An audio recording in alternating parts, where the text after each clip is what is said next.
When many people think of Switzerland, they think of neutrality. Arms collectors, however, understand that this policy was backed up with marksmanry.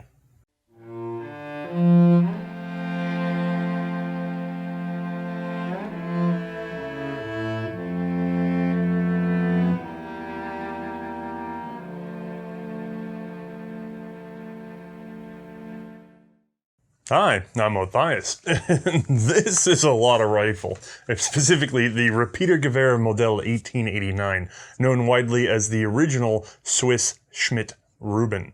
Let's see if we can squeeze it into the light box. With an overall length of 51.3 inches and weighing in at 10.8 pounds, this is a scale tipper of a classic long gun. That is, of course, without adding 12 rounds of 7.5mm GP90 ammunition, which fits comfortably into the magazine. Wow. For today's story, we are going to have to visit the mysterious land of Schweizer, hidden behind a ring of mountains and populated by a race of elite soldiers who never wore. Well, not recently anyway.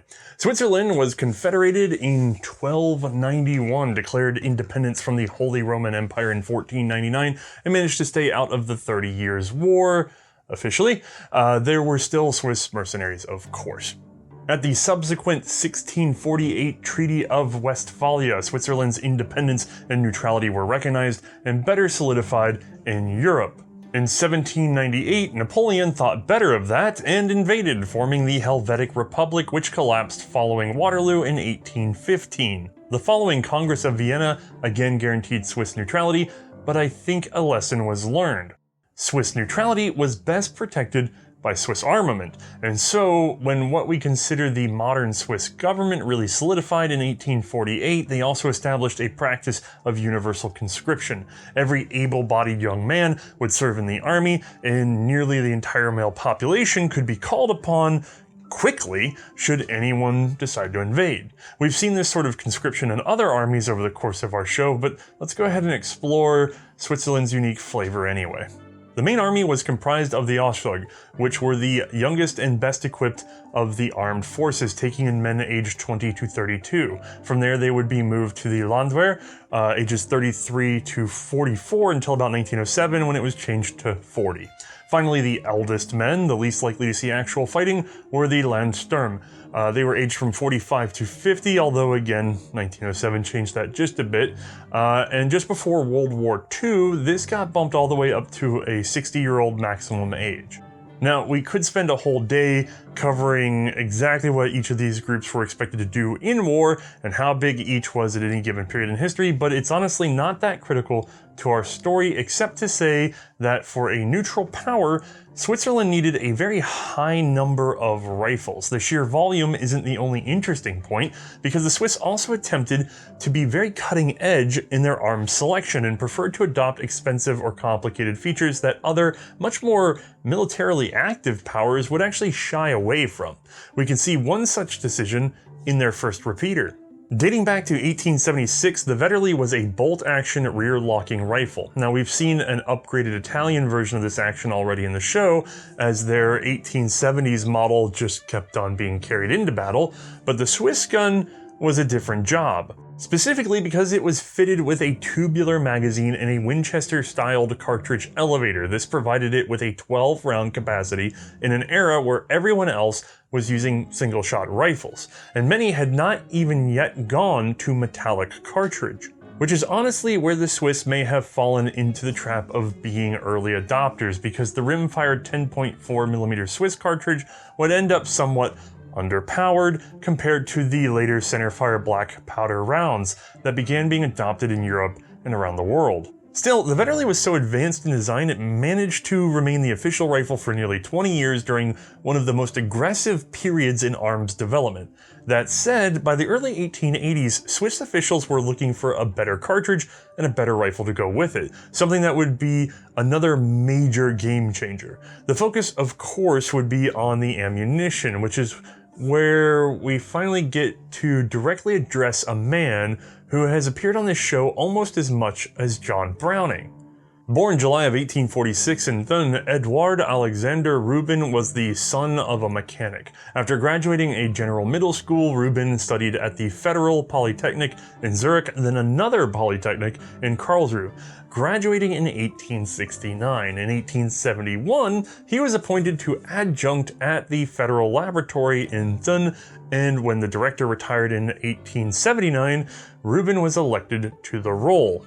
By 1881, the then Major Rubin was also working on a ballistics problem. In rifle development circles, it had become apparent that a small-bore, high-speed projectile could deliver as much power as one of the then current, slow-moving, heavier bullets. Successfully developing such an idea would lead to two advantages. One, you would have smaller and lighter ammunition, meaning you could transport more of it on your soldiers in the field, and two, an expanded point-blank range. Today, many people think of point-blank as meaning firing from very close to someone, but actually it's a term that encompasses the lethal zone of a bullet's flight trajectory. Thanks to gravity, fired bullets have a curve, so if you want to hit something far away, you have to fire in an arc. For every point on that line in which the bullet would hit a man in the torso, essentially every point that would be a fatal shot, well, those are all in the point-blank range. Basically, it's the danger zone for an enemy to be in when he is in your sights. Slower, heavier bullets use a taller arc to connect at distance, meaning that there is a safe zone between the shooter and the aimed point, in which opponents will not be hit by the flying bullet. In these cases, having poorly adjusted sights makes a bit of a risky situation on the battlefield in which you might not hit your opponent. So Eduard Rubin wants to conquer this issue, and he begins experimenting with smaller diameter bullets backed by compressed black powder charges. The trouble is, small lead bullets didn't really like the added speed, and they would smear or shatter. Harder materials could survive, but had worse performance on target and in the barrels. So Rubin developed a jacket system, a thin shell of harder metal wrapped around a softer lead core. This resulted in a smaller diameter bullet, which fed well from a magazine and didn't suffer undue damage from being fired. Rubin went further and applied some early aerodynamics, fitting his round-nosed bullet with a boat tail base, which increased flight stability and dramatically improved precision. Rubin's preferred jacket was copper, but it proved difficult and expensive to apply, which resulted in his use of a copper-zinc alloy called Tombac. His initial test cartridges ranged between roughly 8 and 9mm and were at first run through standard Vetterli rifles. These were, however, too weak of an action, especially because trying to get that high velocity, power out of compressed black powder, well, that meant a very sharp pressure curve. So in addition to exploring his new cartridge, the Swiss would have to develop new rifles. Now, Rubin put forward his own series of designs, mostly small modifications of the Vetterli, although ultimately leading to something like the test model that you see here. His guns largely competed against other modifications of the Vetterli, like this one by Hebler. While both certainly had strong advantages over the then current service rifle, it was almost entirely because of the ammunition. And so while the cartridge technology became the central focus of research, neither of these first two rifles they're not going to take the prize. They're just too similar to what was already on hand. Instead, that honor, as we know, sitting here in the future, would go to one Rudolph Schmidt. Born in Basel in June of 1832, he also graduated a secondary school before moving on to 2 years of college in Rhyn. These were specifically for French language. At age 16, he began an apprenticeship with an importer, which he completed over 4 years before beginning work at a commercial concern of the nature of which I'm not exactly sure. Having married the boss's daughter in 1855, he expected to inherit the business. When this did not happen, he started his own silk ribbon factory in 1859. This was undertaken with an unreliable partner, and the enterprise failed with massive funds owed, ones largely assigned to Schmidt because he was more likely to pay them back. Family death and illness further weighed his finances, and Schmidt would spend most of his life deeply in debt. In his free time, Schmidt was an avid marksman, eventually becoming a member of the board of directors for his local shooting team. From there, he began dabbling in gun design and earned a prize for a now lost rifle concept. At the late age of 32, he became a Swiss weapons inspector, which moved him to Neuhausen to carry out acceptance of the then new Model 1863 rifle. Now, I'm going to do a disservice to Herr Schmidt today because he was an extensive researcher and author, writing books and technical articles from about this point in the story until his death. This was done for two reasons. One, the research really benefited his own knowledge and talent, and two, by selling the books or articles, he could earn some side cash. Don't forget, he's broke. In 1869, he rose to chief inspector for the manufacture of repeating rifles, and in this position he pushed for something resembling the later British pedal scheme. This was a notion that the state or even commercial arsenals could not always prepare for war or rapidly re-equip troops with brand new rifle designs without spending a ton on equipment and employees that will then sit idle or be fired the moment production is done. Saving money and remaining flexible would be as simple as outsourcing as many small parts as possible to independent commercial concerns and have them deliver all those goods on time for arsenal assembly and inspection. Schmidt's concept was embraced thanks to the Franco-Prussian War, which broke out at a time of rifle transition, leaving the Swiss soldiers with only 350 of their new guns on hand. This situation led to the founding of a new arsenal in 1871, which would be renamed in 1875 to something that we will recognize if you can handle my pronunciation of Eidgenössische Waffenfabrik of Bern, usually just known as Waffenfabrik Bern to collectors these days because we can pronounce it. Returning to our man Schmidt, he too would move to Bern, where he was promoted to major and joined the general staff. As for arms development, he had a hand in the designs of the 1870 Cadet, the 1871 rifle, and modified the French Chamelot Delvin, resulting in the Swiss adoption of the 1872 revolver. Now, because of that last project, he went on a tour of European arms factories and returned with even more knowledge on the latest in firearms design and production. In 1873, he would begin work on his own ground-up rifle, which used a unique straight pull operation to work the tipping block. And honestly, a number of straight pull rifles seem to start appearing in Swiss experiments around the mid-1870s and continuing through the rest of our story. In 1875, Rudolph Schmidt became the director of that new arsenal, Waffenfabrik Bern, and with the help of engineers at his new factory, Schmidt was able to further pursue the design of a straight-pull magazine-fed rifle. And so he was well positioned when, a decade later, the Swiss government was looking for, well, a new long arm to pair with their small-bore Rubin cartridge. Now, there were a lot of onesie-twosie rifles in the Swiss research process. They tried a metric ton of original designs and then worked at them repeatedly to eke out the potential of each. We can't possibly cover them all here though, but basically here is the highlight reel. Schmidt over at Waffenfabrik Bern revealed this guy in 1885, a unique straight pull action which was basically bolted on the back of a Vetterli bolt, but fitted with a Lee-type box magazine. Cartridges had to be loaded singularly, as there was no clip just yet.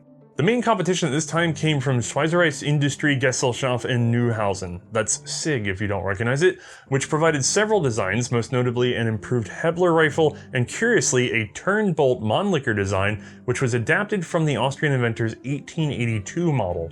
These guns would all be firing the Rubin experimental cartridge, still powered by compressed black powder, but now down to a 7.5mm bullet.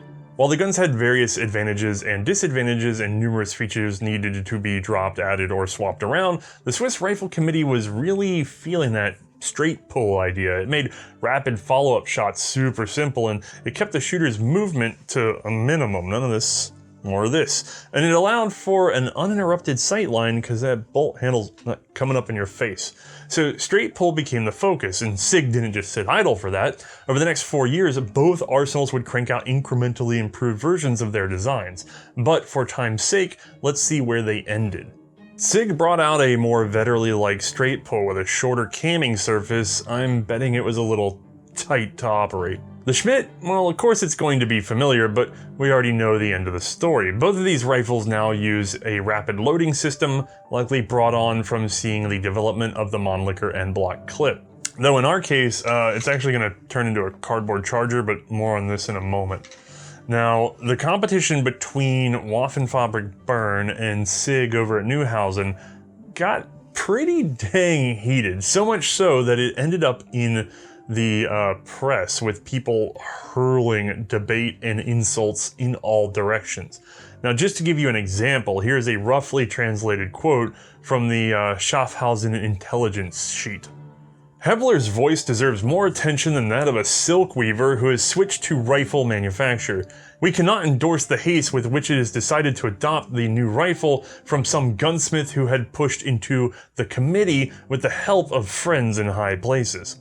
Well, someone's gonna have to eat those words eventually, because both of these prototypes went to trials, 100 of each in the long run, and having been subjected to punishing abuse, sand, rust, overloaded cartridges, damaged cartridges, troop, drill, and field trials, both actually handled roughly the same, and so the decision came down to the action itself, the efficiency and reliability thereof, in which the Schmidt was found to be simpler, smoother, and generally preferred overall. The National Council decided unanimously for the Schmidt rifle on June 24th of 1889, and the Council of the State followed on the 26th, which is what would put, well, this guy, it's not light, into service. So let's go ahead and take a closer look at her. Alright gang, we have a very long rifle, so let's start from one end and work to the other. We have our muzzle, we have our front sight, which is dovetailed in for adjustment. We have a stacking rod, that's for making your rifle teepee. Bayonet lug, and then, this is a little hard to see, but you may be able, if I swing this around enough and awkwardly, let me try it this way. Front camera, see if you can see the metal ring that is around the barrel, in between the barrel and the wood. That metal ring is essentially a bushing that, let me see if there's some play in here. I don't know if you guys can see that on camera. See that wiggle that's going on there?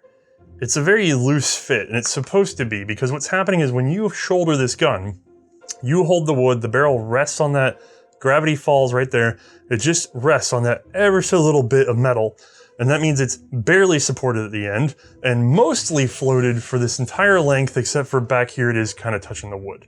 So it's not a floated barrel, ideally. It's not what you would consider the absolute definition of a floated barrel, but it is at least partially floated. It's very much in less contact with the wood than most rifles of the period, and therefore you're gonna have some high precision and repeatability, even though it's gonna heat and cool, and your barrel harmonics are gonna stay fairly stable. This is most comparable to, say, the barrel jacket that you find on like a Gewehre 1888, and that it's holding the gun at the rear and the front and nowhere in between.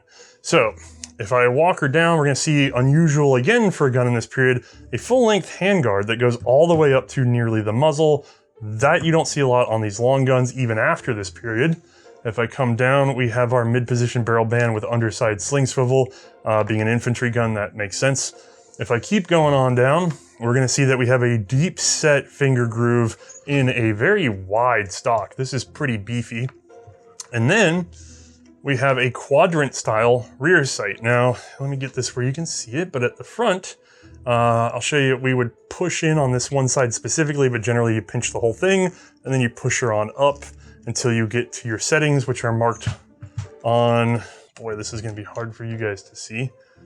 It is marked right there on that ridge, nice and bright, all the way up to, from 300 meters to 2,000. Now, what you're probably saying is, boy, that sure is tall. I thought this was a smokeless cartridge, and it is, but it's an early one. It has a fairly heavy arc, and so you do need to get way up in the air if you want to hit that 2,000 mark. Now, this is obviously going to block your sight line if you're trying to shoot anybody that's anywhere near you, and so in an emergency, you are always welcome on this particular gun to just bap this all the way back down to 0. However, that will over time tear those teeth up, so don't make a habit of that, guys. I'm showing you, but if you own one of these, it's better for the life of the gun to not have to do that, unless somebody's just snuck up out front out of the bush and went, "Rah!" and then you just gotta pop them. All right, walking back from those quadrant sights, we get into some of the cooler features. We have this big old 12 round magazine. Now, this one is honestly radical for its period. Like, it's a Lee type, it's very early adoption of a vertical magazine, A lot of countries would not risk having this much metal in the wind, and don't get me wrong, this can be prone to damage, but obviously it survived for fairly long. I mean, being that this gun is well over 100 years old, I think it did okay. This lever on the side is our magazine cutoff. So here's how this would go. We'll bolt this gun open, although we're not talking about the bolt yet. And then in order to feed this puppy, you could throw your rounds in onesie twosie like anything else, but let's go the cool route and we'll have this charger. Now these are dummies and I'm actually not gonna feed them into the action because they're a pain to get back out, but this will go into the top of the gun and then you just charge through here, flick it out of the way. She's loaded up with 6, you do it again, she's loaded up with 12. And then, for good measure, that's all reserve ammo in case of emergency. Because in general, when this was adopted, you'd be doing a line fire with your other boys under command, so you're just gonna go ahead and switch that way. And if you notice what that did is, magazine in, magazine out. Up is down is up. That has disengaged our magazine from the path of the bolt. If we look at it from top down, we'll see magazine up, magazine down. And with the magazine down, any cartridge that's sitting in there under the feed lips waiting to go will not be picked up by the bolt, and therefore the magazine is off. You can just throw a Lucy in. This feature would not last forever, but we'll talk about that in a minute. Now, as we get to the rear, I want to stop and look at this bizarre thing. My entire fist fits in between the magazine and the trigger guard. That is very unique. We have not seen something quite that bad in this series in a while. This is not ideal for balance, obviously, but it is a function of the way the mechanism was designed because it's a derivative of another gun in a way that you might not expect. But let's go ahead and get a look inside. So we have a street pull. Let's see how that works. We bolt forward, okay, gun's ready. We pull our trigger, that drops our firing pin, which is this loop. The loop is the firing pin. Firing pin goes down, gun goes bang. Then we manually cycle it ourselves. So we're gonna pull back on this bolt, she's gonna pop open, we're gonna close her, and she's recocked, okay? Now that cocking action happens on the opening stroke, and a couple other things do as well. So let me see if I can get this into a position where it's gonna be visible. All right, so as I start to pull this back, you'll immediately see the firing pin coming with it. So balance that. Start to pull her back, firing pin comes back, so we're pulling that firing pin off the primer. At the same time, there's ever so slight of a bit of rotation beginning, but then we really hit the camming surfaces, and boy does she start rotating, the lock comes out and she slings back because all of a sudden all that camming pressure is off of it. It looks like I'm struggling, and I am because I'm doing it in front of me, but when you have the rear braced and you're in a natural position, this is actually fairly easy to do. But again, if we look, there's just a little bit of turn at the end there, that first pop of turn, that's your primary extraction. Then we get into our full camming turn, everything comes out. She's gonna eject vertically out the top, straight up in the air. I've seen a lot of people who are new to these guns, they like to look in the ejection port when they're cycling it at first. They hit themselves in the face every time, it's hilarious. So buy your friend one of these if you can. Now, we have a release on this side of the gun that allows us to take out our bolt. If you want to disassemble the bolt, you may want to do this step while it's still in the gun, or you can do it outside of the gun. But first, let's take a look at this, because if you're going to disassemble this gun, just to tell you right now, while it was still, while it was still in the gun, you would have really wanted to pull this guy out and turn him to that spot while it was still in the gun, because it just makes your life a little bit easier. Obviously, you don't have to because I just did it free-floated.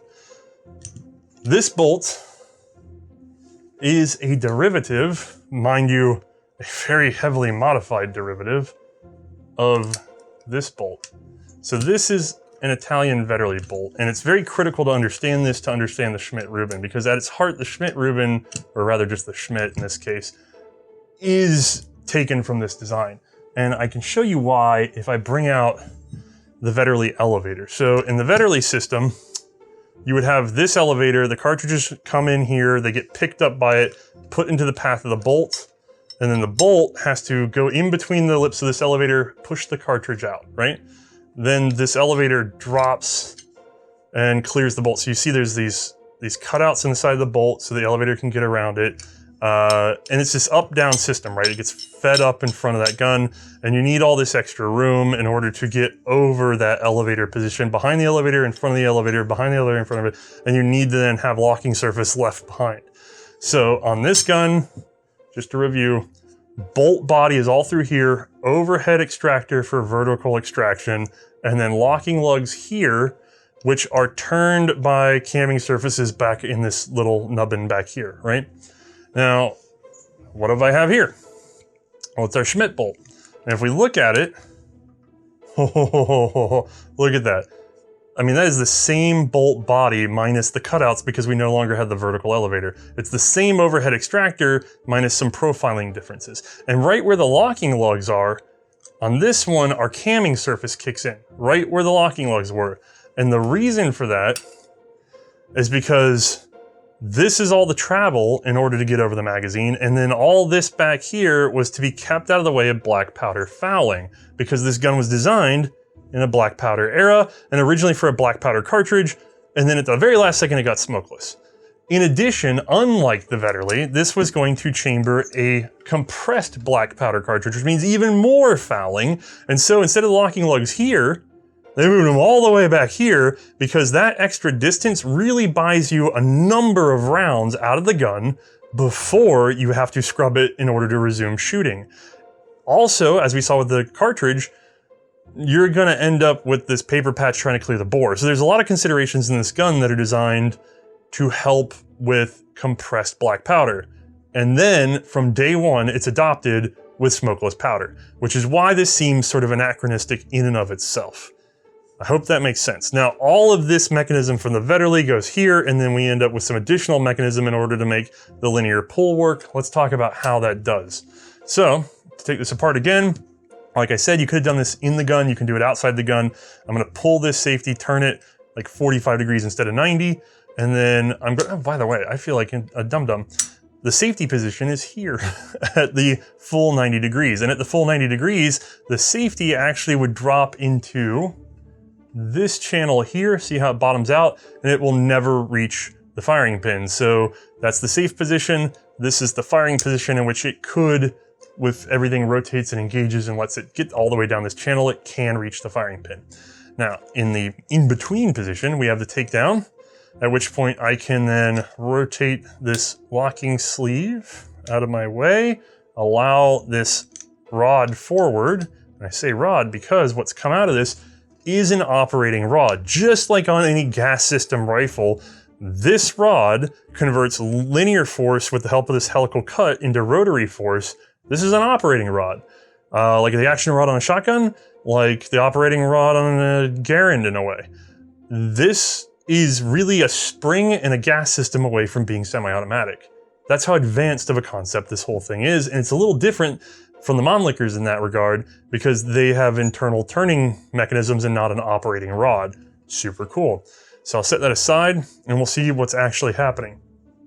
The linear motion, so whatever's riding down in this track is causing that body to twist. I can do it with my finger. I can do it with my patented plastic pokey hands rear end in this case. So turn, turn, turn, turn.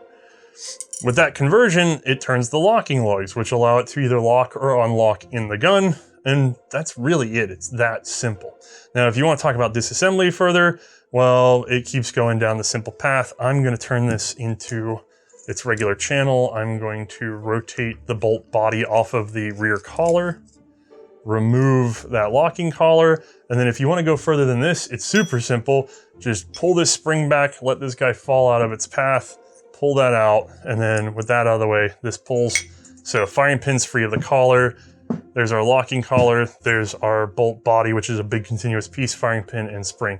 Ridiculously easy to get in and out of this gun for how complex of a mechanism this is. This is one of the best thought out pieces I think I've ever seen in terms of being able to, get a lot of function and a lot of individual soldier utility out of the gun. So this is, you don't need a degree to operate this mechanism, to clean this mechanism to get in here, and you're gonna have to clean it because there is a lot of surface contact between this locking sleeve and the bolt body, but boy, do they make it easy on you, much more so than that Mannlicher. I don't think we've seen anything quite as simple as this, especially with all these potential operations happening in one package. So brilliant piece, I absolutely love it. Oh, and with that covered, let's go ahead and get a little further into this gun with the help of some X-ray specs.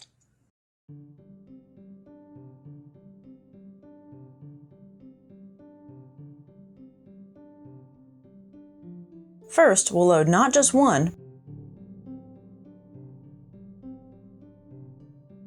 but two 6-round chargers. These 12 rounds will be held in reserve while the rifle is used as a single shot. So, let's flip up our magazine cutoff lever, which lowers the magazine below the path of the bolt.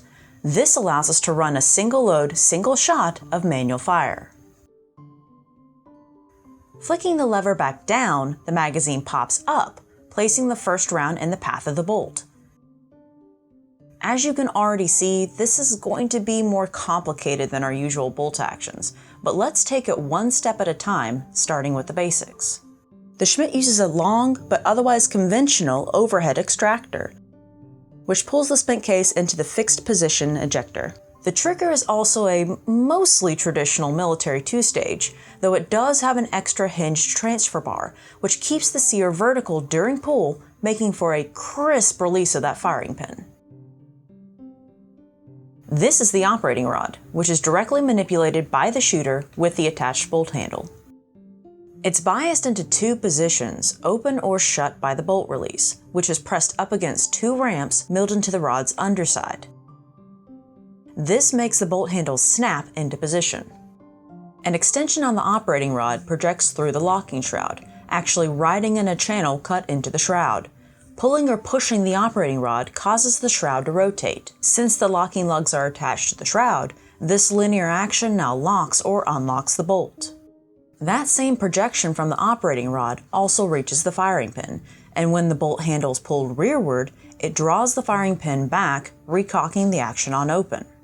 While we're at it, the firing pin is also the safety. Just grab its rear loop, draw the pin back, turn it 90 degrees, and release it forward. It now rests in a shorter dead-end channel cut into the bolt cap. At the very end of this channel, the sear lug on the firing pin is biased into a slight corner. This prevents the firing pin from being pulled rearward unless it's manually rotated. This means the bolt handle can no longer travel rearward and the action is locked shut on safe.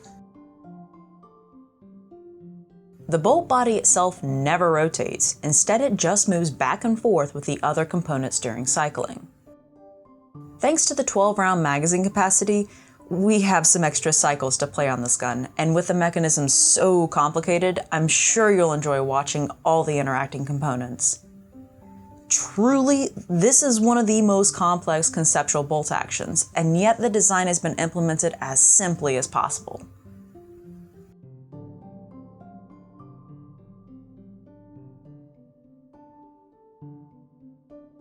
Alright, let's get back to work. Now, normally we'd cut straight to letting Mae shoot something like this, but before that we actually have to rewind a bit and look back at the year 1887, right in the middle of that nasty fight between Bern and Neuhausen. In the middle of all these trials, and technically before those rifles I just showed you were even finished, in wandered the French, who, as we now well know, introduced the Lebel 1886 rifle with its smokeless 8mm cartridge, which, well, actually kind of helped the situation. The compressed black powder loads the Swiss were chasing were already extremely powerful, so the swap to smokeless didn't really affect their trials guns all that much. What it did do, however, was add some time to the ammo problem. It's all well and good that the rifles can handle smokeless, but the cartridge had been designed for compressed black powder and now needed some final touches, most of which would be chemical in nature. The end result would be the Gewehr Patron 1890, which lagged just behind the adoption of the rifle. The smokeless powder was worked up by a chemist named Amsler, developed as powder composition 88. Rubin's Tomback jacket was dropped as Hebler had found mild steel was far cheaper to produce. This ended up being a partial jacket, and we can really see the black powder heritage in this cartridge. In a way, this was the other half of the Lebel. Both the 8mm Lebel and 7.5 Swiss cartridges were first-generation smokeless designs. They both carry over vestigial black powder traits, the Lebel's being that rimmed, large-diameter case from the previous 11mm Gras, simply necked down awkwardly to fit an 8mm bullet. The Swiss cartridge had a modern rimless case with none of that strange double hump shape, but it also sported a heeled bullet, partially jacketed, and still sporting a greased paper patch ring, which had been handy in the black powder era for keeping a bore free from the usual fouling. Which is another reason for our cartridge clip here, this cardboard monstrosity that doesn't seem all that sensible until you start thinking like the Swiss, because if you look at this dummy round, I've painted out the area where we would have the paper patch, okay? And if I take that and stick it into the cardboard clip, look what's just vanished. That paper patch is nice and protected inside the hopefully weatherproof cardboard, and then that in turn is shoved into a infantryman's cartridge pouch, which would have these lined up nice and square and undamaged, and therefore everything's going to be sealed away from getting dirt, gore, and just being ruined like a paper shotgun shell. Now the oddly belly-banded bullet would require a longer tapering throat in that barrel, which means the Schmidt rifling picks up kind of softly and more slowly than other period rifles.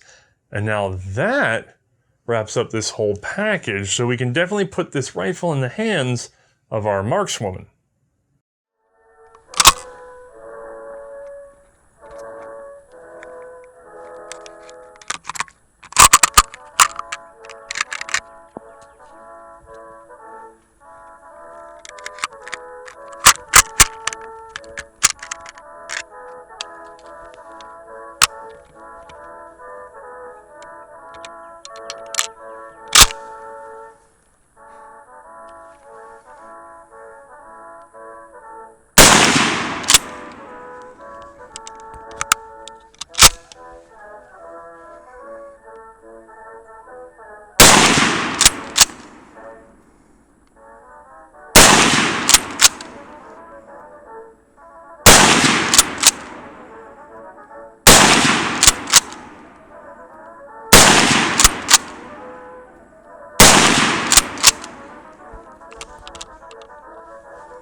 Now, before I get too far in, we have a rifle and ammunition, but what about a poker?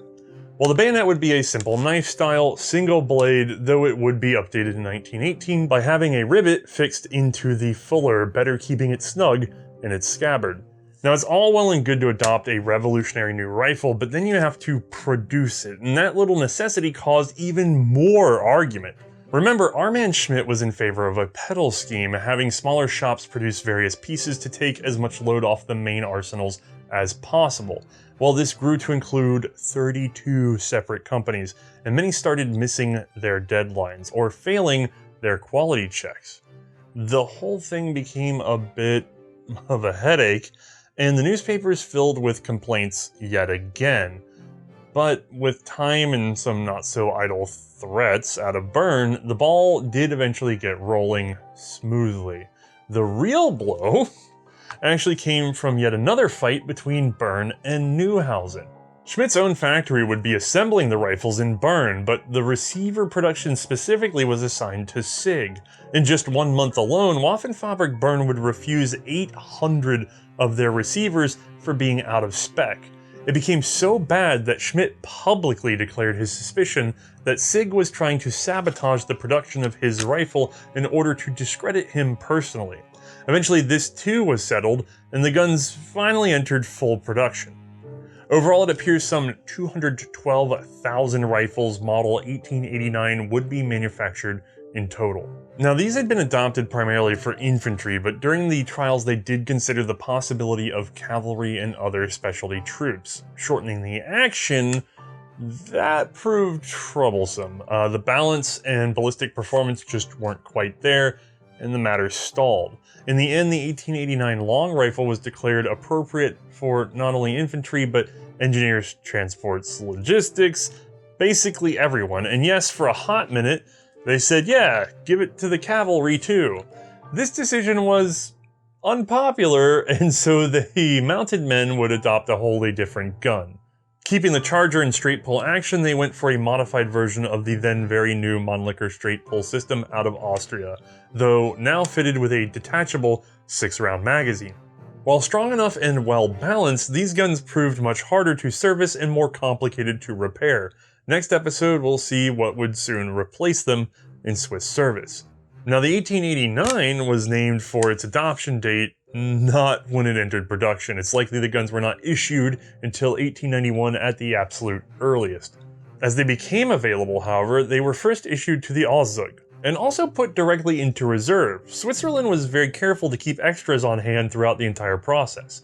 From there, they would expand to the elder ranks as production allowed, although, as we'll see later, this process would be interrupted by an improved model, which appears just a few short years in 1896. So the 1889 should have been a very short-lived rifle, but yet another improved model in 1911, well, it put the 1896s into a conversion process and so forced the reserve 1889s back into the hands of soldiers, though just really the landwehr. The same trials that led to that model 1911 also came to the conclusion that a magazine cutoff was unnecessary, and so in 1908 a stamped steel clip was designed and issued to lock out the lever on the 1889 magazine so that it will always be in the repeating configuration.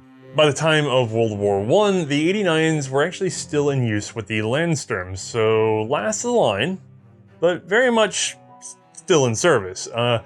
Though now, actually, some were leaving their army altogether. You see, as soldiers rose through the service tiers and eventually were released from army service, well, they could take their rifle home with them. This resulted in a capital P mark on the receiver for privatization, clearly showing that the rifle had left government service, and until 1964, it would also show the date. Now, you weren't guaranteed your personal rifle, especially if it was still a standard issue model. If you had something fancy and modern, it would likely be retained by the services and you'd be given last year's whatever from storage. My buddy Bloke tells me that the earliest private dates he's seen on one of these 1889s was from 1907, although it seems like that was short-lived and most sort of start around 1912 after that. Still enough remained to arm the Landsturm until about 1934, when the 89 finally left direct service for a bit. During World War II, a sort of home guard would be formed, the Ortswehr, and plenty of 89s found fresh life as the arm of the last line, and thankfully went unused. The final reserves would be liquidated in 1947, each rifle selling for just 5 Swiss francs, and those unsold were scrapped. Well, I guess that's the service, all of it peacetime. But what did the shooters think of the gun? Coming from the Vetterli, it was a miracle. Flatter shooting, further shooting, accurate, much cleaner without that black powder, nice and smokeless, which is also where the design starts to fall apart. You see, the biggest problem with the 89 is that it is essentially a black powder rifle that was paired last minute with a smokeless cartridge. So you have this paper-patched, healed bullet, but you don't need it. And that leads to a long throat, wasting more space in an already relatively short barrel because of this long receiver. And some of that length, well, it was going towards keeping the locking lugs on this gun all the way to the rear. Which is all well and good when you're preventing black powder fouling, but from day one, the gun was smokeless. It was never issued with black powder. So this was all really unnecessary. In the end, the 89 started to suffer issues with compression, headspace failures, gas escape, those sorts of things, and they didn't have a lot of room for error in the design. Yeah, they handled the GP90 cartridge fine enough, but without a lot of forgiveness for overpressure. which could actually be somewhat of a common issue when you're in an environment that's full of ice and snow for part of the year. So next time, we're actually going to see what the Swiss did to make their rifle actually match their cartridge. Returning to our inventors, while I'm unsure of the date, Ernst Rubin did achieve the rank of colonel and would remain the head of the ammunition factory, where he stayed for a total of 41 years developing detonators, artillery powders, and other necessary inventions of war, before his death in 1920, suffering heart failure at the age of 74. Rudolph Schmidt was promoted to colonel during the trials in 1887 and joined the Bern City Council in 1888. He was permitted to patent his invention despite being a government employee and was paid 30,000 Swiss francs for the rights to produce, which covered both himself and his engineering assistants. This sum allowed him to finally settle his debts in 1891, and from his diary we find the following quote: "I have not achieved any material possessions, but I have achieved a moral victory, and the latter is more fortunate than the former." With his bills paid and still facing repeated infighting in the government, Schmidt would resign his position as director at Waffenfabrik Bern in 1894.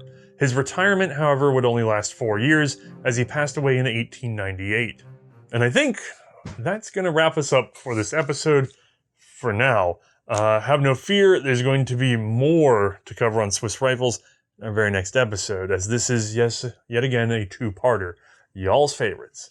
If you really can't wait, however, our friend Bloke on the range has covered most of this story already, and with even more visual aid. He's also been a big help sorting things out for this episode, so give him a watch if you have the time. And also, maybe leave him a quick thanks. Although, maybe you should wait just a moment to do all that. Instead, stick around just long enough to hear what Mae has to say about this gigantic neutral rifle. Alright gang, once more, we've made room for Mae, and we've got another long rifle. As a matter of fact, we're seeing a lot of long rifles because we've wandered into neutral territory. Ooh. What makes a man go neutral?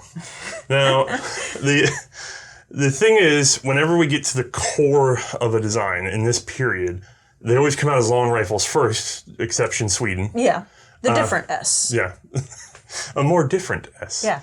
So we're always going to end up with these big guys, and then they're going to shrink back up. And that's just the way it's been for most of the show, except we saw very specifically the U.S. had a short rifle right from the start with the Springfield 1903. True. And then the short magazine Lee Enfield is another universal short rifle, but it also came from a long rifle. So really the U.S. is very unique in that regard for World War I. It's fair. From having a ground-up dedicated short rifle. Now, in this case, we've gone way back. We're on the Swiss 1889. Mm-hmm. To put that in perspective, Germany had just adopted the Gewehr 88.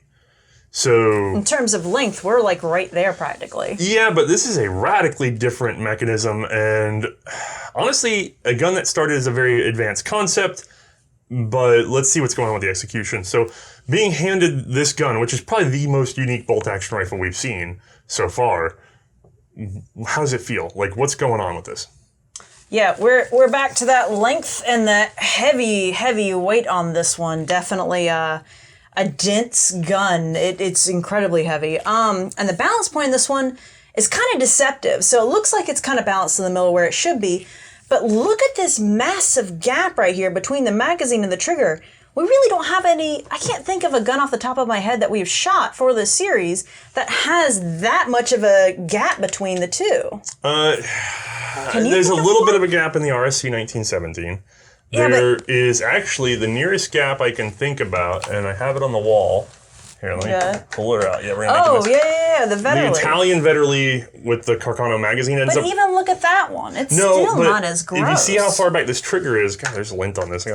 So, if you see how far back this is and then how forward that magazine is, you start to get an idea, again, that the Schmidt-Rubin is a Vetterli-derived... Yeah, thank you. Yeah. The Schmidt-Rubin is a Vetterli-derived system. It's just gone a very long way around. But that same gap is showing up here because it's how they're thinking about the mechanism. It's a line of thought that's carried through. Mm-hmm. And then about the balance point, I want to visualize this, actually. Let me steal another straight pull off the wall. Man, we never get to work off the wall. I know. Oh, no, you've broken the illusion. Everyone thought it was a green screen for the longest time there. This is the... This is a full-length 1895 long rifle Steyr. So another straight pull as well. Now, if you were to hold up yours for a second, we're going to have to do this one at a time. Balance yours on your hand, please, okay, for the audience. So right there in front of the magazine, right? Pretty much, yeah. Now, let me balance mine. Right there in front of the magazine. Yeah, but... So, same balance point, right? What's that distance there? Exactly. So, let me get these guns up here. And this is probably, actually, the focal plane is probably back here. But you notice about 3.5, 4 inches of difference between the front of those magazines. At that. And so, what's happening is, you grab the gun. It feels normal here because the edge of your hand is touching that magazine. And you and I both did this. We're like, oh, that feels heavy, but not that bad. Yeah, it's heavy, but it didn't feel like the balance was going to be weird. And then you bring it up. Mm-hmm. And when you bring it up, your hand is 4 more inches out here, and you've opened up the shoulder more, and there's more weight, because, it's lever. There's more weight at the end of your arm's further out. You start getting tired faster, and at first you don't realize why. Yeah, it does kind of creep up on you, but I guess we're probably getting a little ahead of ourselves. Right. It's going to get more to the shooting. No, but it's just interesting to show that there really is a difference there that most people don't pay that much attention to. Oh yeah, definitely. Look just how far that is extending my arm out. Right. That's crazy. Okay, so what else we got? So, obviously, no semi-pistol grip, unfortunately. Again, this being a straight pull and me actually manipulating it from the shoulder, which, hey, that's a change up in and of itself. I really feel like that semi-pistol grip would have made a difference on this one. Almost as if there will be a semi-pistol grip on another Swiss long rifle in a future episode. Just going to have that appear right there like magic. Yeah. All right. What else we got? Especially with it being as hot, I just want to make sure I mention, it was hot and, I was sweaty. And basically, I came back from the range smelling like linseed oil and sweat. And, this gun just became slippery as the day got on for me. It was not great. So May had to do 13 rounds for demonstration straight through. Mm-hmm. We'll talk more about how many rounds you actually had to fire. And then... you're sweating, it's 95 degrees out, it's probably 95% humidity. Yeah, we went on the hottest day for our range day, I want to point out that week. You get what you get. And so it really brought out the fact that having a semi-pistol grip, especially when you're trying to keep a gun into the shoulder, a straight pull, it's pretty dang helpful. Yeah, I would agree. It would have made a difference. Okay, so straight wrist, which is odd, by the way. I find it uniquely odd that this is a straight wrist, because straight wrist is preferred it's always been preferred in terms of trap shooting to get low, high, which makes sense because this does have a single shot feature. I'll let you talk about that in a second. Sure. But it's also a straight pull, so it's almost universally going to be worked from the shoulder. So even if you were doing that sort of drop load, you're probably going to operate it, you're probably going to pop it open on the shoulder and bring it down, throw the Lucy in there, and then maybe you'd bolt forward from there. But it does feel odd that they didn't somehow favor that semi-pistol grip right from the start, but it also it is a bit unique. Maybe that's just to kind of show that it was just that age, that it was just that old. They just didn't think about it yet. It just wasn't something that was an apparent problem from the start. Maybe, but then again, I don't want to reach across you again. We have the Steyr 1890 carbine, which is a straight pull carbine, semi-pistol grip. So people were thinking in that direction already at that time, but of course that was a Mannlicher system that did not have a single load. Anyway, let's talk about that loading, by the way. I'm getting all over you. What's it like loading this gun up? So first and foremost, straight pull, like we said, obviously drastic difference there, and I'm able to work that from the shoulder. Bringing it down to load, I'm loading two chargers essentially with 6 rounds in each, and then if I want, I'm going to drop the magazine by lifting the lever up and then throwing in a Lucy. So I can have up to 13 rounds on this one, which is kind of cool. That's a lot of rounds. That's actually not too bad. Well, it's 12 plus whatever you feel like tossing in there before engaging the magazine. Right. So I'm not having to load it frequently if I don't want to, which is kind of nice. And the only issue comes with that is that this just becomes even heavier as the day goes on. So there is that. That weight's just going to definitely add on to things for you. So your magazine is slightly forward of center line, and then it's loaded with a lot of rounds. So you don't realize it's muzzle heavy until it's muzzle heavy. Well, I wouldn't say it's muzzle heavy. It's a unique situation. Normally when you say a gun's muzzle heavy, it's because it's muzzle heavy, it's big old barrel. And this has a big old barrel. But in this case, the action stretched so far out that where the action itself is getting almost off that center line, because everything between these two hands is pretty good, but what we never really talk about is what happens if you force someone to open these hands up more than they want to. So now you've created more space out on that left hand side. Again, a weird balance issue specific to this gun. But overall usable as a straight pull, right? This is supposed to be like one of the smoothest straight pulls. It is incredibly smooth. So the action itself, I mean, even just clean, dry. She says it's not smooth at all. Shut up. No, it is smooth, okay? There is a smoothness to it on your shoulder. That's the thing, is that if it's just free, if it's just got nothing that's supporting it from the rear, it's actually kind of stiff and awkward. Like there's a lopeness to it. Like right there, there's one snag.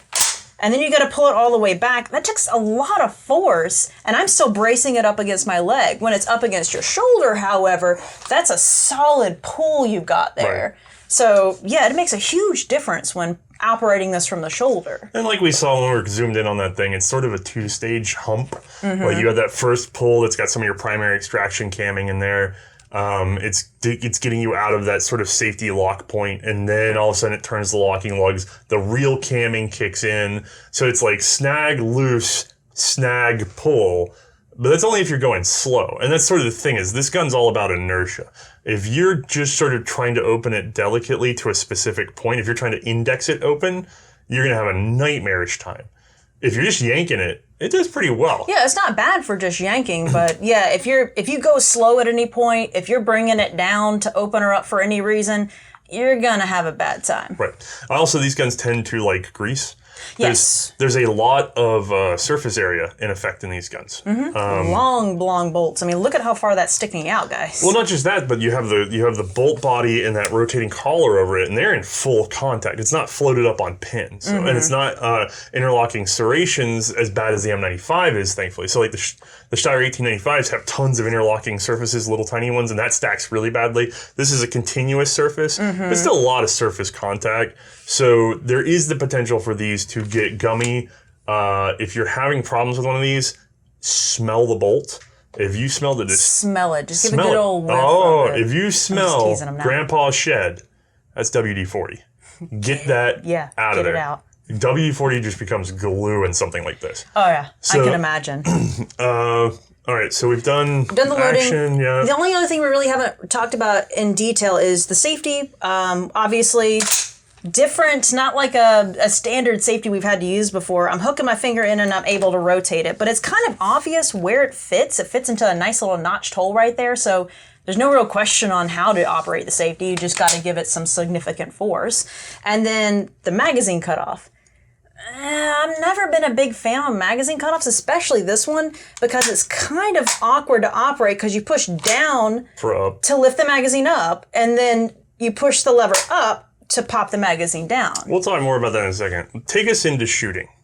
First up, looking down our sights. And you know what? They're actually not bad. They're a pretty fine V-notch sight set up right here. These are target sights. Yeah, they really are. And you think, oh, that's great. That means I'm really going to be able to focus down on my 100-yard target out there, right? No. These are set for 300. That's the lowest setting on this one. So unfortunately, I'm having to aim like below the waist at my target in order to hit up somewhere in the chest region. Right. Now, we spoke to Bloke over at Bloke on the Range because he does a lot of work with these guns. And his big thing going to the historical record is it feels like the Army would sort of get the idea of like, we don't need it to be this aggressive in terms of 300 meter zero. We don't need to have 2,000 meters of sighting ability. We don't need to have a super fine sight that we can nail targets perfectly all day if we have some time, but we can't really see them at night or in adverse conditions. The antithesis of this is like that French battle sight that we saw recently, you know, with the big chunky front sight and the big blocky rear sight. There are people talking about getting away from that, even as early as this gun. The problem is when you have a nation of marksmen who compete, like you have this merging of military and civilian shooting. The civilian shooters want perfect precision because every single new rifle must bring their scores up. If you try to bring out a new rifle that has a less fine sighting ability, there's a chance that when they go to compete with it in 3-4 years time, it's not gonna be they're gonna loosen their score. You know what I mean? Like there's gonna be some element lost to them that they think is manifest, and you can't convince them that giving up accuracy is a good thing. Right. you know, or precision, I guess. Right, precision. Yeah, that's better. In terms of their relationship. Actually, I guess it might be accuracy because it's between them and the gun. The gun itself can be as precise as whatever, but whether or not you go for crude sighting versus fine sighting. That's fair. So the marksman culture really pushes through on this gun, and we'll see it on other guns too. So you get really long range obsession. And then the only other thing is like these giant wings, obviously, like they're pretty thin, so they don't seem like they'd be that big of an issue. But again, any people moving around it, yeah, it's going to get in the way. Not as bad as the Gewehr 98. Nope, but those are thick boys. Quadrant sights are still kind of big. Although they do have a feature. It's an interesting one. You can slap them down. I think I said it earlier in the episode. Oh, Don't do that all the time, though. Thanks, Good thing this is my gun. Yeah, this is your gun. We haven't even covered that yet. No, yeah, we actually, well, to be fair, I wasn't sure when we were really going to mention it, but yeah, actually I'm the one that ended up owning all the Swiss guns in the family because the first one I ever had was actually yours. She stole my K31. I did. I stole his K31. I'm saying it here on camera, loud and proud. It was beautiful. I loved it. Before we ever got into the show, these were inexpensive imports, and so she got herself an 89. And I just slowly acquired them over a few years, and then before I knew it, they were super popular, and good luck getting them for the prices I got them for. Still available, but yeah. No, for the prices that I got them for. Okay, fair. Look at you, ahead of the market for once. Woo. So... Never is going to happen again. We're so off track now. You just told us about the sights. You haven't told us about pulling the trigger or recoil or anything. So the trigger on this one actually isn't so bad. There's like a lot of take up, but it's very clean. And then the brake on there, it's a very smooth take up, and the brake is incredibly clean. Sorry, I reversed those. It's a heavy pull though. That second stage right there, you can feel it. It's really nice. I thought my shots were. Like, I really thought I was keeping that barrel nice and steady for every single shot. It felt great. Yeah, it's an easy trigger. It is still a two-stage trigger, which is why you can't get Mae to say anything. You will never get above a 5 with a two-stage trigger if Mae's around. So it's actually the singles. I find it to be a very nice trigger. Although, how do you feel about that little curve right there? I know sometimes you tend to not prefer there to be a curve in your triggers. I don't like hooked triggers. Yeah. But that's because I have big fat fingers. Well, they're not even that fat. I can't imagine that's a pretty like thick curve there too. You actually might like this one. It might be perfect for your meaty fingers. It fits fine. Okay.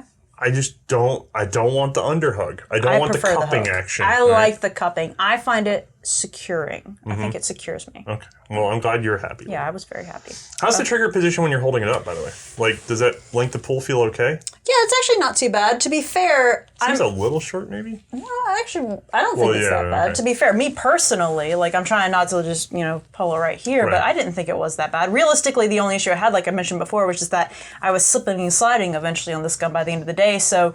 it wasn't the trigger that was the issue. It was just the fact there's no semi-pistol grip on this one. Okay. How's the boom? Oh, yeah, the boom on this one. Not bad.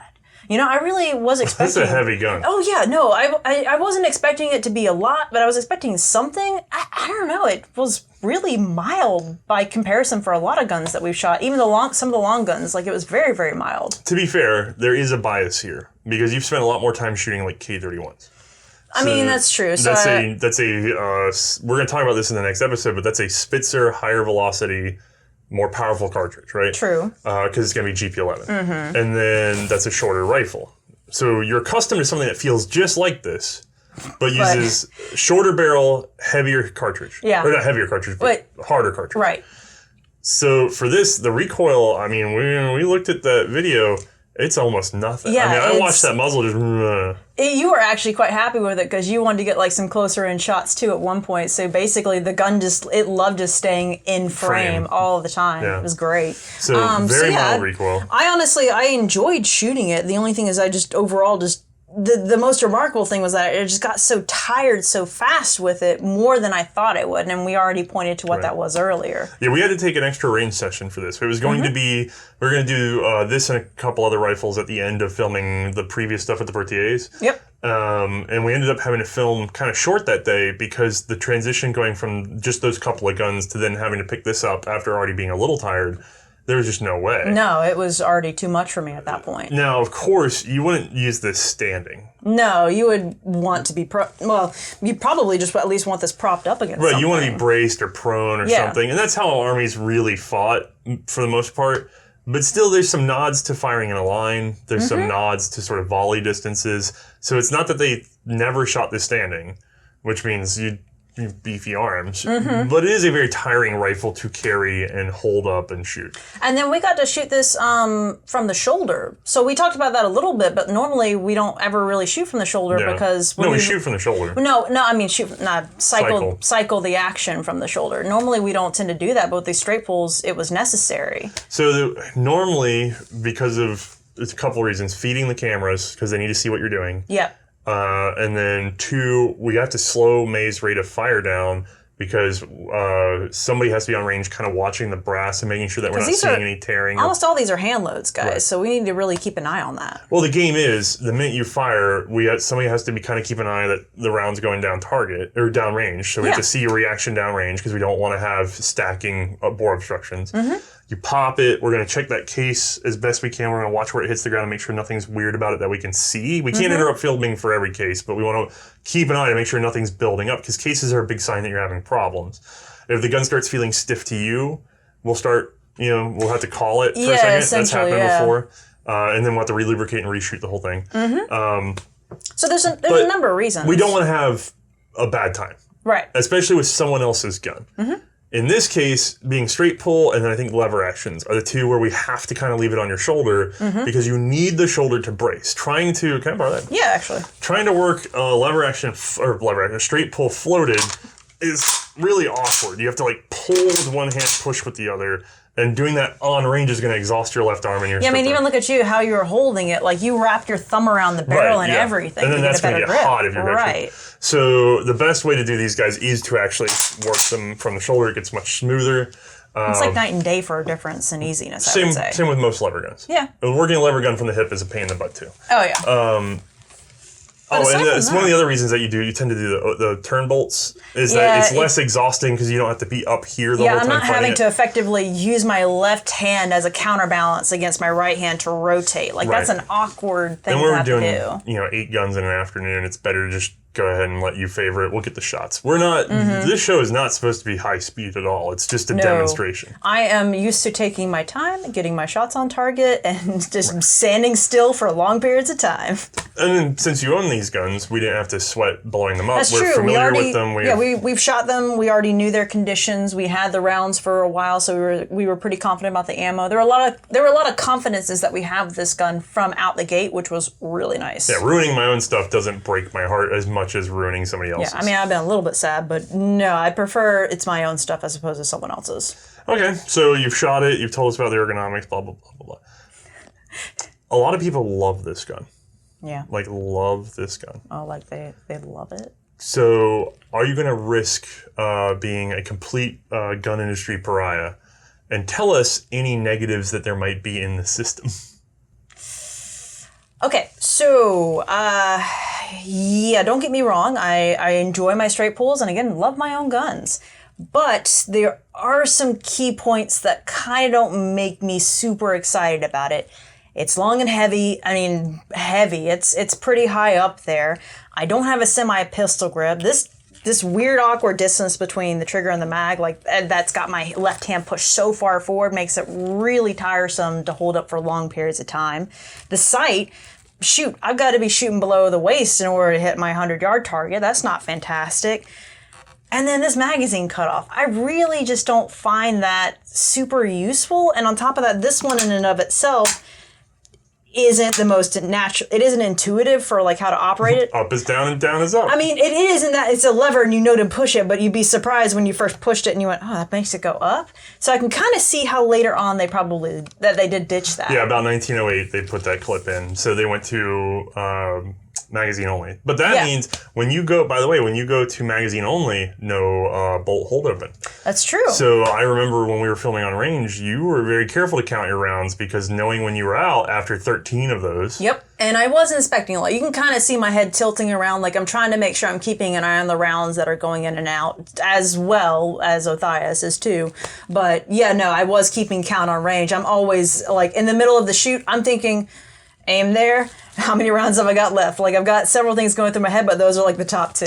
Without that follow interrupter, I feel like it would be very likely to dry fire this gun at least once in the heat of battle and not know, I could see that. It'd be interesting. So while we're talking about battle, Switzerland obviously didn't fight in the war, and this wasn't even their official rifle by the time of the Great War, but there were plenty around. So they did make it. Yeah, they were around the time. Nobody shot with it, but let's say that they were in the war. Let's say that they got drawn into the battle, and you had to get called up with one of these. Mm-hmm. How are we feeling about this? Is this like a passable rifle for the war, or a great rifle, or a terrible rifle? Like, where are we at? Just because of the negatives I mentioned before, other than that, it was reliable enough. I'd probably give this one a soft yes. I wouldn't be extra confident with it, but I know it would do the job. It's just not something I would necessarily want to rely on in battle, especially with not for one being able to sight within the first 100, 200 yards super great. So you're carrying a very heavy rifle. Yeah. You're getting the ballistics of roughly like a Gewehr 88, Patron 88 cartridge, right? Sure. So it's not fun to carry around. Mm-mm. It's not fun to keep on target necessarily. Oh. The sights are very fine, which means if you were at least there is that. They are very fine. Right, but then it becomes a problem if you're trying to work in a hurry. True. Just a lot going on. And then the one thing that ruins it for me is the one thing that's so hard to measure on the show, which is that in that sort of situation, GP11 is going to be thrown in this gun, the more modern cartridge, and this gun cannot handle it. We'll talk about that more next time, but you're going to start seeing gas failures and things on a gun like this. Yeah, the one thing I wish we could have done was maybe getting an X-ray of shooting it on range, at least one round of that. I mean, just to kind of see the bolt go whoop, whoop, whoop, whoop. Yeah, I'd really rather not ruin one. Oh, no, don't get me wrong. I don't want to. But it would be interesting to take a Bubba and put 500 rounds of GP11 through a Bubba and watch how it starts to have gas failures because those rear locking lugs are so far away from the bolt face. Right. And again, we're going to see that addressed in a future episode. I can't believe you guys... If you guys don't know what the next episode is, I can't help you. But this is getting into that weird space because... And I know people are going to get mad because we're hating on it. Here's the thing that's very unique to this gun. This gun is designed for cartridge that never existed in the end. It existed for testing, which is a compressed black powder small bore cartridge. This gun was going to be the most advanced gun in the world had the Lebel not been developed. Not the Lebel rifle either, the Lebel cartridge. Right. Because this is already more advanced than the Lebel rifle. It has a vertical magazine, it has charger feeding, this has a lot of... Yeah, the charger feeding in and of itself is pretty cool. Yeah, this blows the Lebel rifle out of the water in a lot of ways. But then you have that cartridge. And so that's why, just like the Lebel's yes, it got used. Yes, it's usable. Yes, this could be used. Yes, it's usable. Is it ideal? No. No. And it's not ideal because of the fact that it's coming from the smokeless and magazine repeating era. Those two things hit at the same time, and it creates this very unique situation in our history where you have this double leap. So guns from 1895 are radically improved over guns from 1888, and this is right in that little period of rapid development, and it's the most advanced gun on the face of the earth for a week is sort of the way to think about it. It's unfortunate. But it's interesting because you see the locking lugs pushed all the way to the rear because they're trying to avoid all the fouling that would come with compressed black powder, which is so bad at leaving residue everywhere. But then there's no residue. And they have the ammo itself has the paper patch, but it doesn't need it. It is oddly an anachronism unto itself, and so it comes out. And the funny thing, I say this about this gun a lot. To me, you ever see concept car? No, they're like, oh, we're gonna make the new Jeep Brute. Oh, sure. Okay. And they've told us that for 20 years, and it always looks like some neat truck, and then they never quite make it, and then they finally make it, and you go, is that what they ended up making? And it's always much plainer than you think because concept cars are supposed to get your eye. They're supposed to have all these features. But then when they actually make the thing, they have to make it. You have to actually get in there and repeat it tens of thousands of times. This is like someone came up with a concept rifle. This is like a prototype rifle. And they went, cool, make it. And then they did. Everything about this gun looks like a prototype from any other line that we've seen. This to me is a concept gun come to fruition and then produced in the hundreds of thousands, which is just wild. It is crazy, isn't it? Yeah. It's different. It's a heck of different from a lot of things we've shot around this time. If these were never mass produced or mass imported into America in the collector's market, you would think it was the most bizarre alien thing you ever saw. The only reason we don't see it as just being completely future, like retro future cool, is because there's so many of them. I mean, there are a ton of them, yeah. It's kind of like that argument, people are like, the Mosin's really simple, and you're like, no, it's not. There's just a lot of them. Oh, yeah, it's actually a fairly complicated design. Not 100%, but there's a lot of moving parts in a Mosin that are not in other guns. But then there's tons of Mosins, so you think it's simple. All right. You got anything else for me? No. I'm happy that this one stays with me, though. I still enjoy shooting it, so I'll look forward to shooting it again. All right, we're going to talk more about this, so run to the comments by all means, but don't forget there's a lot more to say about Swiss rifles, and we're going to see that next time. Oh, yeah. Have a good one. Night, guys.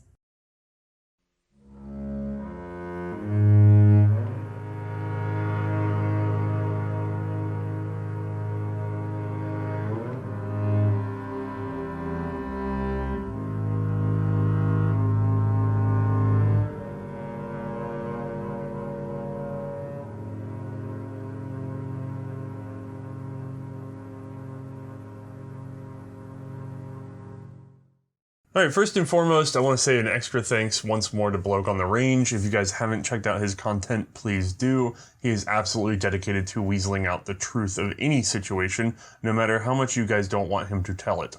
Now, the second thing to cover is we are now clearly in the neutral zone. We're going to go back and forth into guns that are in the war whenever we have the opportunity, but of course with COVID restrictions, it's making it a little bit difficult to get things straight into our hands.